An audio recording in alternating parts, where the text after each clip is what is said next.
Next week, Lord willing, we're going to start a Wednesday night series about the family, about marriage, and about children.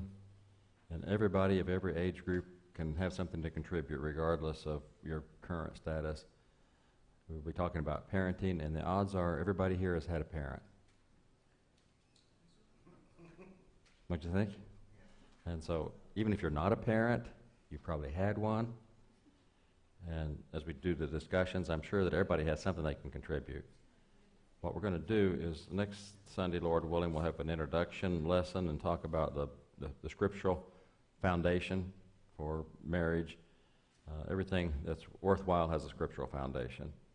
And so next week we'll talk about that scriptural foundation for marriage and for the family. Now, every other time we will begin with smaller discussion groups, because each time we'll have suggestions of things to try during the week, and then the discussion group will be, well, how did that work for you? And so each time we'll start with a discussion group, and then we'll have a period of introducing material for the next week, and so we'll just go that way. But next week we won't have anything to discuss, and so we're going to have a social afterwards. And so why not? We'll have our information, and then we'll have a social and have a time just to visit. This is an excellent opportunity to invite people, young couples, people who think about getting married, people who have been married for 49 years. It's a good opportunity to invite other people to come and participate in this. And we'll have handouts each week people can keep and look back on, and hopefully benefit them for a long time. So next Wednesday, Lord willing, we will start that. Tonight we finish the study of the book of Judges. Remember the phrase that's recurring through these last chapters of Judges?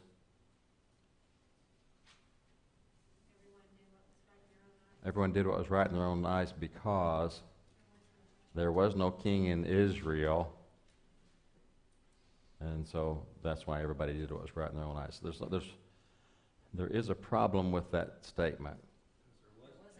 There was a king in Israel. I mean, it's true in the sense that it's in the Bible. There was no king, but in fact, there was always a king of Israel. And who was always the king of Israel? God was always the king of Israel. And that's the problem, is that he was not being treated as king in Israel. Because having some of the kings later on didn't improve matters a whole lot. You know, if you go look at the history of the kings and of Saul and then in the divided kingdom, they didn't really improve the situation. The problem is that there's no king if that king is God. That's when the problem arises. If we don't have God as our king, then I don't care who the human dictator is. We don't have a king if God is not our king. And that's the problem, is they were not looking to God as their king. Last week we saw the story of the tribe of Dan and how they captured that Levite and stole the shrines and so forth and took them home and made them part of their possessions and part of their worship. And as we said, we need to not think that this is in chronological order, that those chapters probably fit back toward the beginning. In fact, if you take the one passage that talks about that Levite, his relationship to Moses, then this is happening toward the early part of the book of Judges, not toward the end. And so I think that toward the end of the book of Judges is just giving some examples of these are the things that have been happening at the other end of that cycle, not the cycle where judges are delivering them from their enemies, but where they're disobeying God, where God has to send somebody to oppress them. And it's, you know, when we read that they disobeyed God or worshipped idols, it's just kind of abstract. When we read these specific stories, we get a feel for what was really going on. And you see that Levite who was eager to be a priest to idols and saw nothing wrong with that. And then what we see in these last chapters is just incredible. And it shows the consequence of a group of people, a nation, when God is not their king. Chapter 19 begins with that statement. It came out in those days when there was no king in Israel. It's interesting the similarity between this and that previous story, because that previous story involved a Levite from Bethlehem who went to the hill country of Ephraim. And what's the setting of this last story? There was a Levite who lived in the hill country of Ephraim. He took a concubine for himself from Bethlehem in Judah. His concubine played the harlot against him, and she went away and returned back to her father's house in Bethlehem and stayed there for 4 months. What does he do then?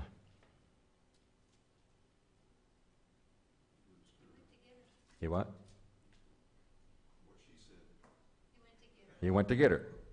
He went to get her, went after her to speak tenderly to her, to bring her back, taking a servant and a pair of donkeys. They went to the girl's father's house, and when the father-in-law saw the Levite, what was his reaction?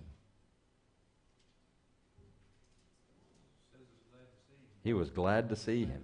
He was glad to meet him. And it probably doesn't mean meet him for the first time. He was probably just glad to be able to greet him. And so, what has taken place between the Levite and his concubine? She's been unfaithful and gone back home, and he has gone to speak tenderly to her and bring her back. And Was she unfaithful by going back home? well, that's a question. That's a good question. The fact that it says that she played the harlot makes it sound as if she had done more than just going back home, but the account sounds like she just left him and went back home. So it doesn't really specify which of the two. Either way, she ran off and left him. Well, why would it matter, though, since they're not married? She's just, Well, a concubine's more of a legal arrangement than just living together. It was a lesser legal relationship, and the concubine would not have had the same legal status as a wife. She wouldn't have had a right to the same claims of things, and her children would not have had the right to the same claims. But it's still more of a legal relationship. It doesn't say he had a wife. No, this doesn't say his mistress. But why? So why didn't he? I don't know. I think it might have to do with the whole breakdown in law and order. You know, that kind of fits. That this is not an orderly arrangement the way God would have had it done. It's kind of interesting how they word it, though, because they call the Levite her husband. Yeah. And there's a father-in-law and husband. It's because there is that legal arrangement, but her status isn't as great, I don't think, as a regular wife. But to me, it just shows that what happens with the disorder, the confusion, because they're not following any rules. They just kind of do whatever they want to. In addition to being glad to meet him, what takes place between the Levite and his father-in-law?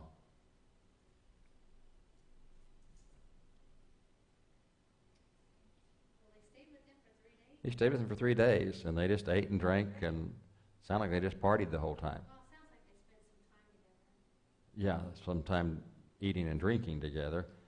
Is it the party time? It just sounds like a party, a 3-day party to me. And so on the 4th day, the Levite started to leave with his servant and his concubine, and as he got ready to go, what did the girl's father do?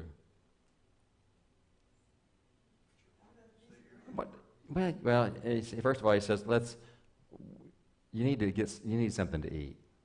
You're going to be going on a trip. Sustain yourself with a piece of bread, and then you can go. Just something light. Everybody's got to eat, and so just have a bite to eat. And in verse 6, what happened? That kind of drug on till it got to the evening, and he said, "Hey, just hang around tonight and let your heart be merry." And as the Levite got ready to go, the father-in-law urged him to spend the night there again. Day 5. They get up early in the morning to leave, and the girl's father says, Please sustain yourself and wait. hey, just, you need some food, some nourishment for the trip, so please sustain yourself and wait until the afternoon, until the day declines. And so they sit down to eat again. As it gets later in the day, what happens? They get up to go, and it's getting closer to the end of the day, and what does the father-in-law say? Hey, just hang around tonight. It's too late to leave now. Just hang around for another night. And then that your heart may be merry. And then tomorrow you can get up early for this journey so that you can go on home. So what's happening? What's taking place here?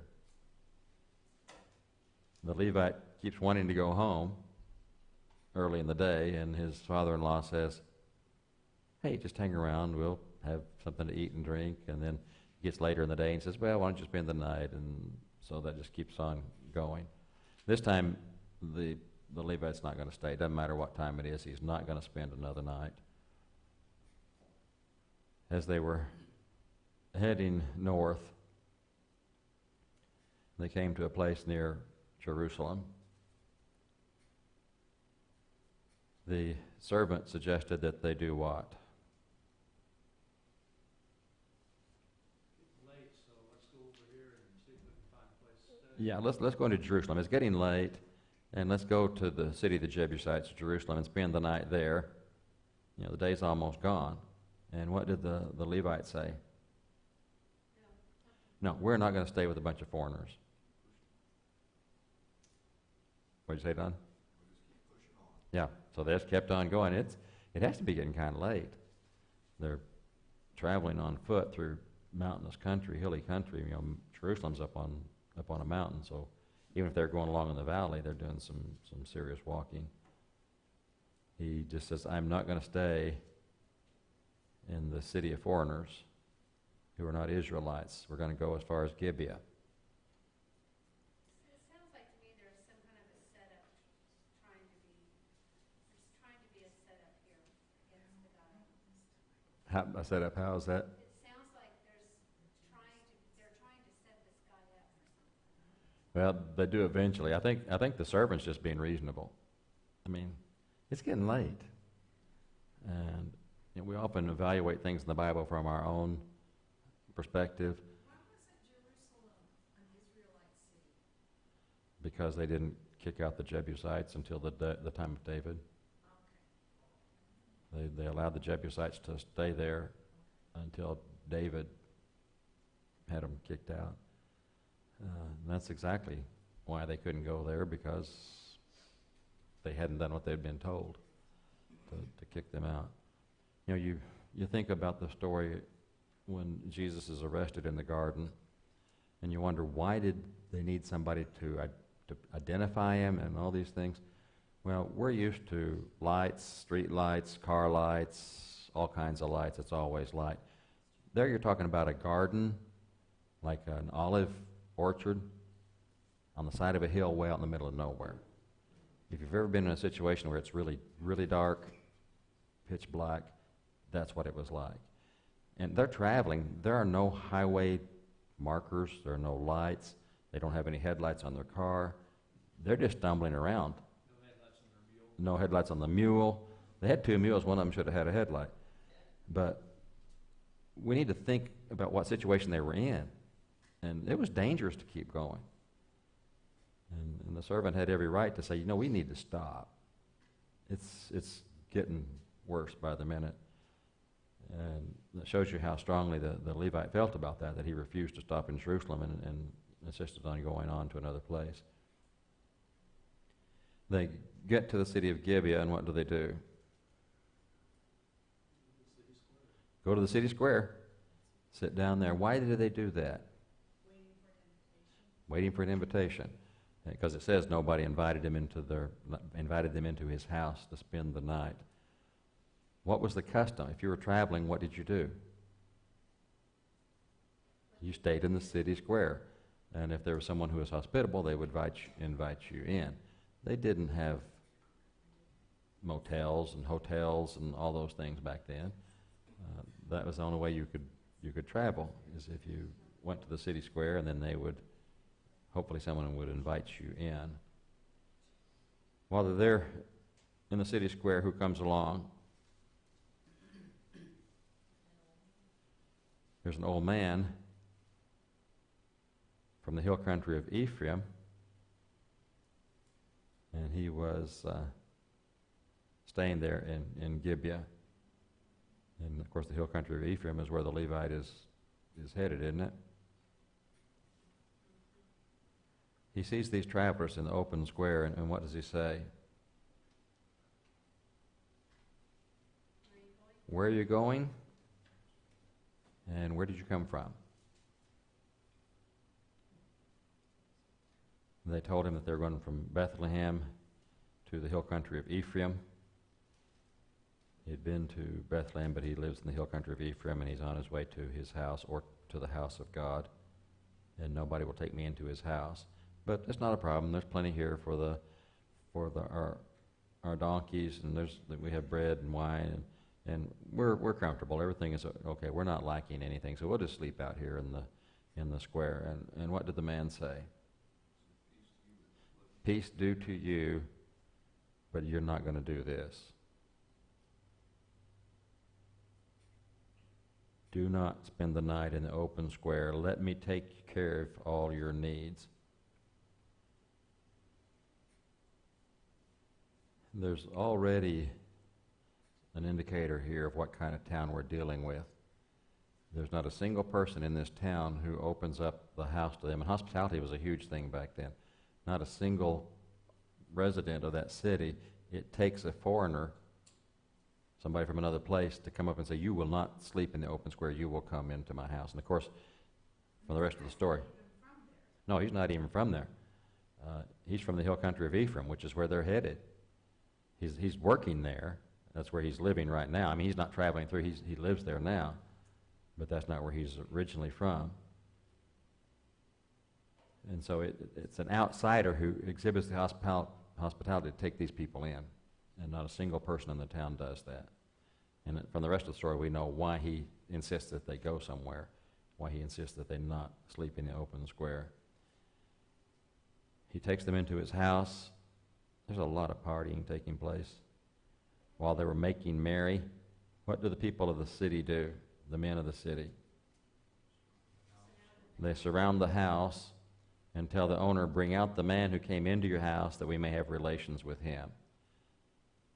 You know, this is just a repeat of Sodom and Gomorrah, you know? No. That's later, a question down below toward the bottom of the sheet. If you go back to Genesis chapter 19, since Chuck brought it up. Excellent, excellent observation, Chuck. Excellent. Genesis 19.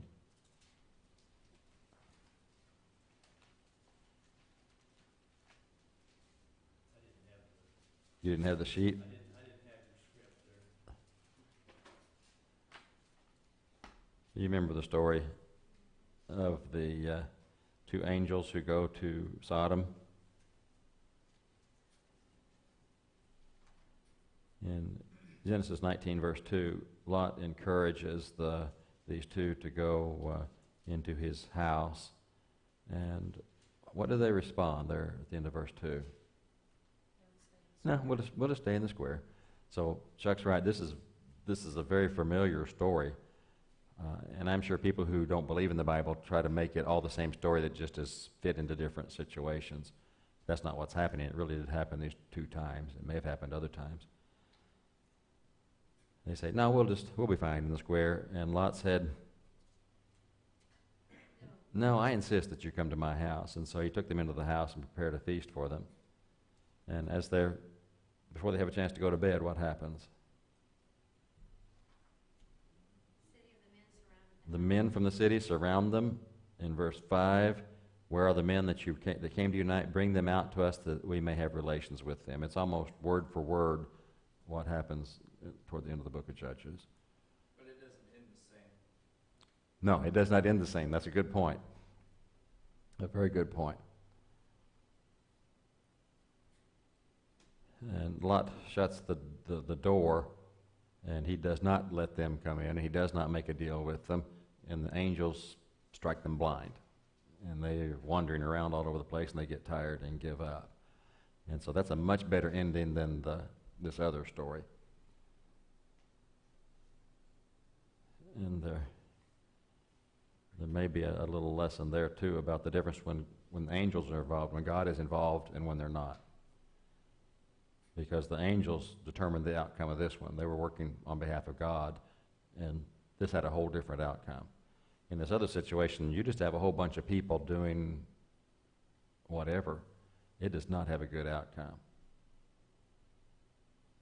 And so the Levite takes his concubine and shoves her out the door, and they abuse her all night long, and then finally let her go at dawn. And she comes back and falls down at the doorway of the house where they're staying until daylight comes. And he gets up in the morning and he opens the door, and there she is lying with her hands on the threshold. And what does he say? Get up and let's go. You don't have to like the guy. No, he's not. He doesn't win any prizes. I mean, here she is. We know dead or at the almost dead, lying there, and he says, "Get up, let's go." And she didn't answer him, and so he put her on one of the donkeys, and then went on home. And as soon as he got home, what did he do? That's the question I had. Was she already dead, or did he kill her? She was dead by the time they got home, I think, because they still had kind of a long trip. And, of course, I don't know. You don't know how much to believe what he says, but in chapter 20, verse 5, he says, "They ravished my concubine so that she died."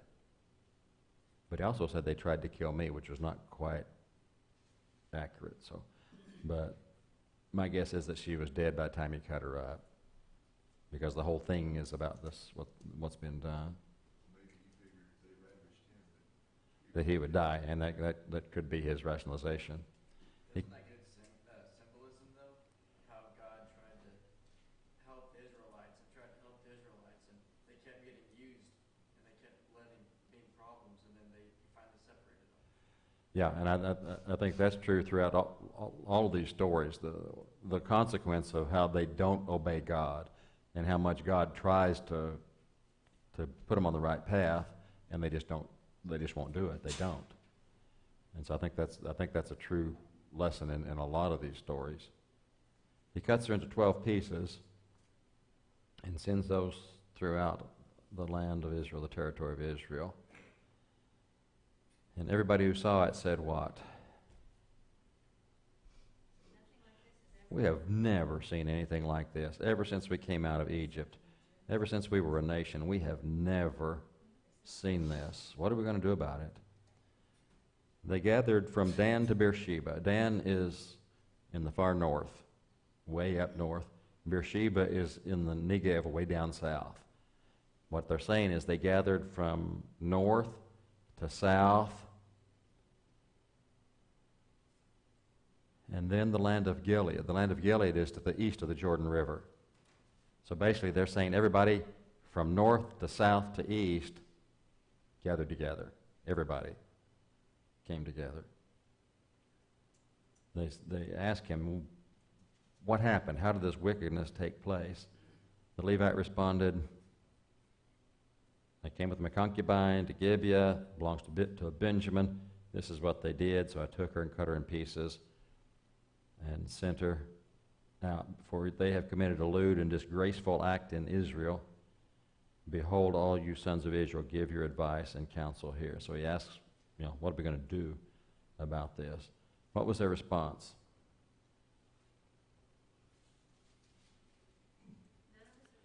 Nobody's even going to go back home. Nobody's going to go back to his tent or to his house until we straighten this out and take care of this.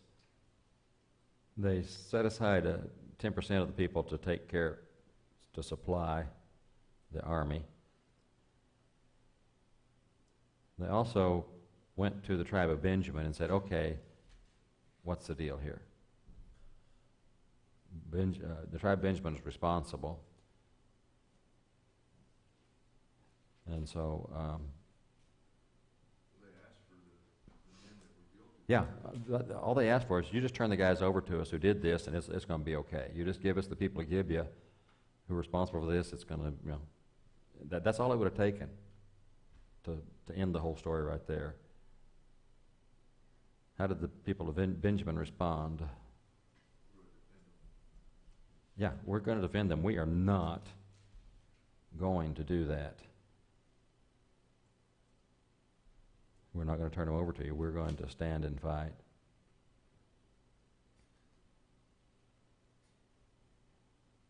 How many soldiers are available to Benjamin and to Gibeah? About 26,000 plus 700, somewhere around 26,700.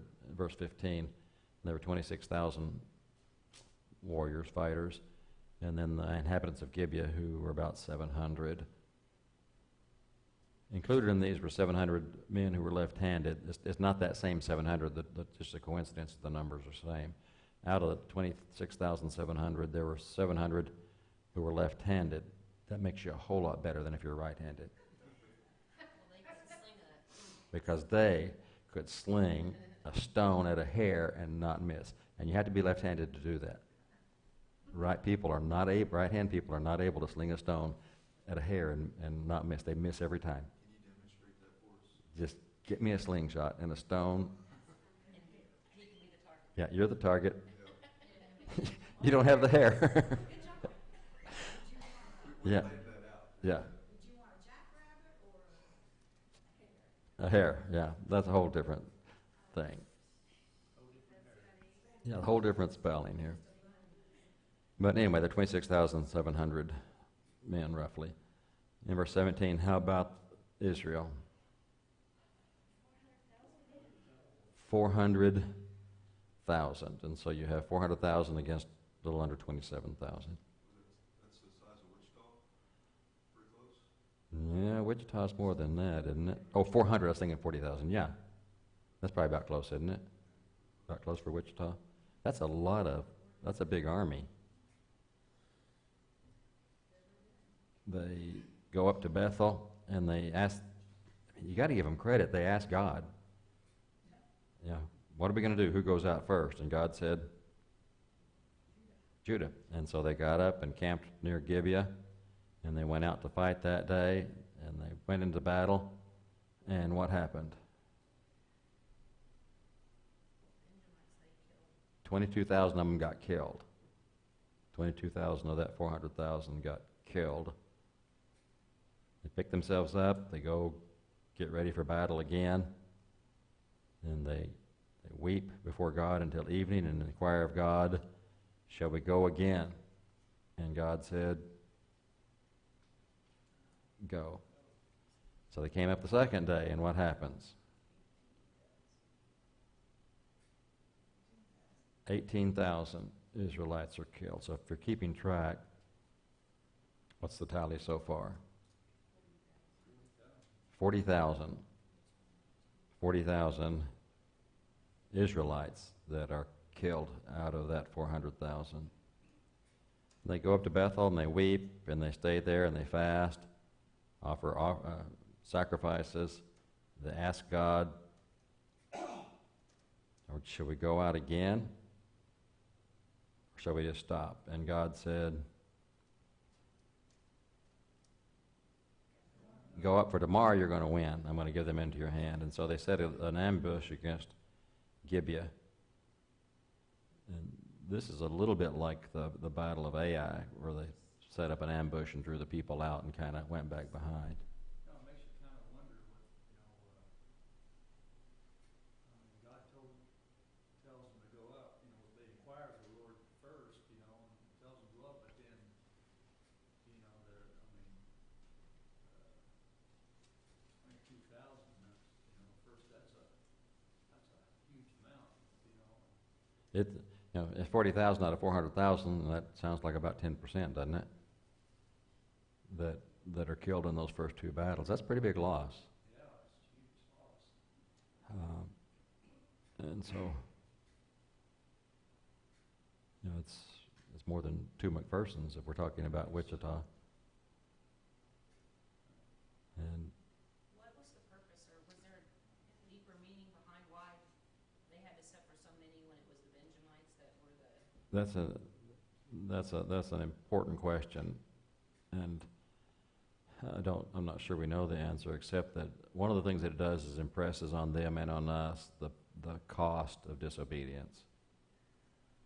That disobedience often has a lot of collateral damage and is not insignificant.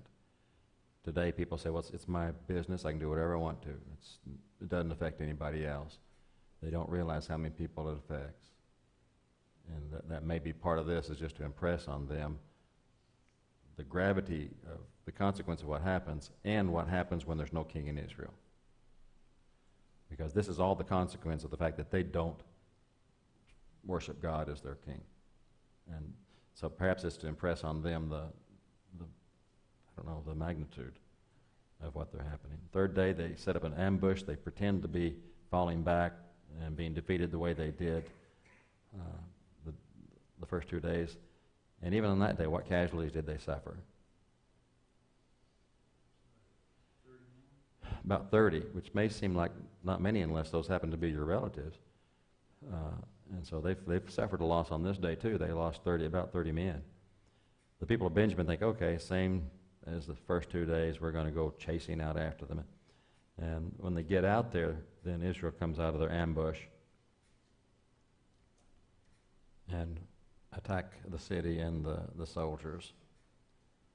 And in verse 35, it gives us the total of the people that were killed on the other side, the tribe of Benjamin, and how many died on that side.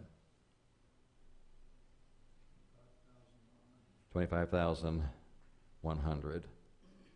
And so they started with 26,700 or so and lost 25,100. As soon as they saw what was happening, they realized they were in big trouble.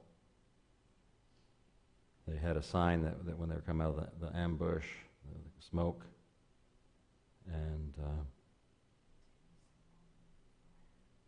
the Benjamite people realized that they were literally between a rock and a hard place. In verse 41 it says they saw that disaster was touching them, was close to them. And they started to run. And they were surrounded. And in verse 44, this is when 18,000 of them are killed. That's included in that 25,000 above. The 25,000 is a total. The rest flee toward the wilderness. And there are 5,000 of them that are caught, or one of your translations may say gleaned. And what is it? What's a gleaning? Harvesting. It's a harvesting. And so they harvested 5,000. They cut down 5,000 of them, and then they killed another 2,000. And so that should give us about 25,000 there. I think the 25,000 is probably a rounding, and then 25,100 is a little bit closer. In verse 46, it says, of all the Benjamites, there were 25,000. So basically, their whole army is wiped out. And who's left? About 600. They have about 600 men left, and they flee and get out and stay there for 4 months. The Israelites go back and make sure everybody's dead. They burn down the cities. And again, that just points to the consequence, the magnitude of the consequence of an evil act. And so up till now, how many people have died? 40,000 in those first two battles, if those were all the casualties, 40,000, and then from Benjamin, over 25. Does that sound like about 65,000 to you? 40,000 plus 25,000 plus a few more. And so I'm getting close to 65. We need Jason here. I think we're looking at 65,000, over 65,000, and it's not over. Now what do they do?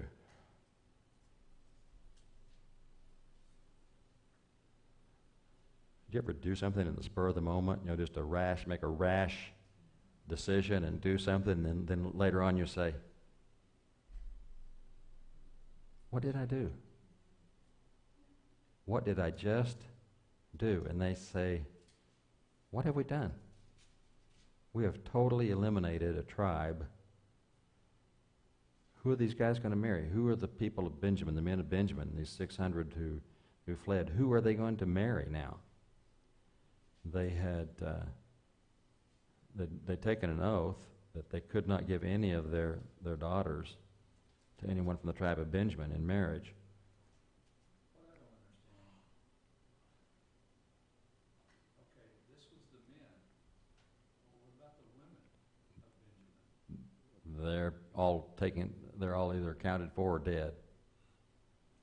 went and wiped out cities. Yeah, they went through and destroyed all those cities. And doesn't sound as if there are very many left, if any. Certainly not enough to maintain the population of Benjamin. I guess I didn't think about that. But Yeah, that's right, they did destroy the cities. In that last verse of chapter 20, they turned not only against Gibeah, but they turned against Benjamin. And struck everything they had and set fire on all the cities. And so here's a serious problem. There's one tribe that's going to be extinct, and they can't give their daughters to them because they had taken an oath. Somebody comes up with a suggestion, and what's that? Now, before the battle, they had also taken another oath, and the oath was that if you don't come fight with us, you're going to be put to death. In verse 5 of chapter 21. They had taken a great oath and said that if you don't come join us for the battle, we're going to kill you. And so they started thinking, they said, who didn't show up for that? And they remembered that Jabesh Gilead had not shown up to that assembly.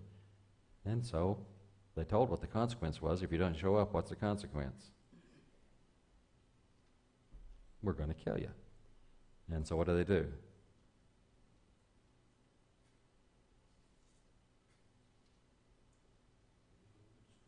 They went and killed them.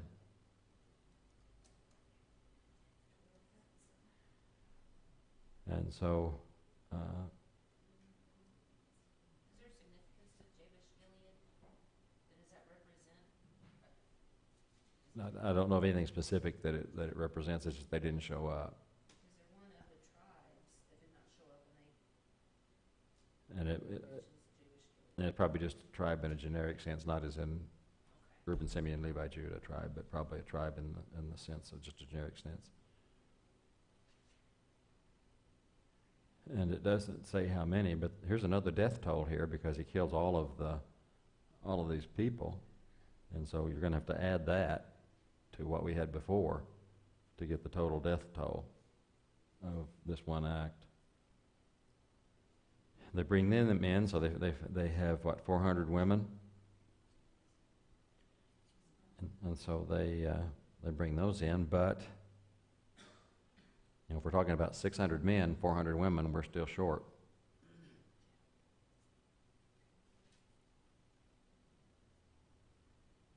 And again in verse 15, how are the people feeling? They're sorry for the tribe of Benjamin because there's this big hole in the tribes of Israel. What are we going to do? there are no women left. And we just found these 400. We have to do something to help them out. And so Plan B, Plan A was find some people that hadn't participated and kill them and take the young girls from there. That's not enough, so Plan B is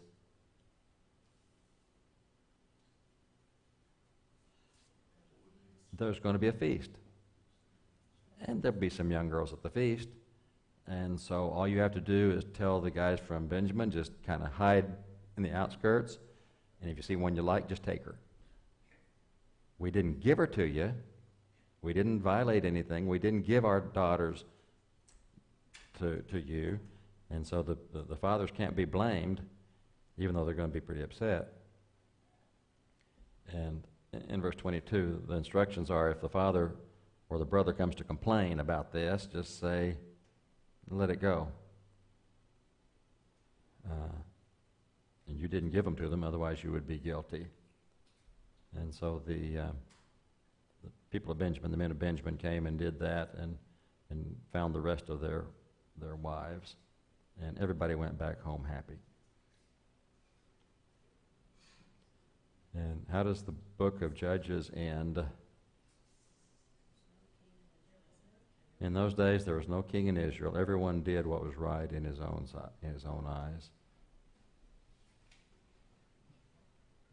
Why do you think the concubine's father insists on detaining his son-in-law?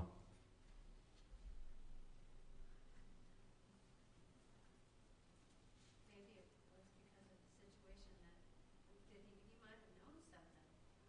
If he'd have sent him off in the morning, though? Yeah, I mean, he every time he tried to leave in the morning, he could have made this trip safely, in the daylight.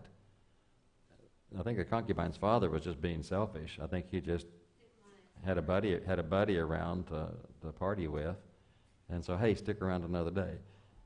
I don't see him being especially concerned about the welfare of the Levite or his own daughter.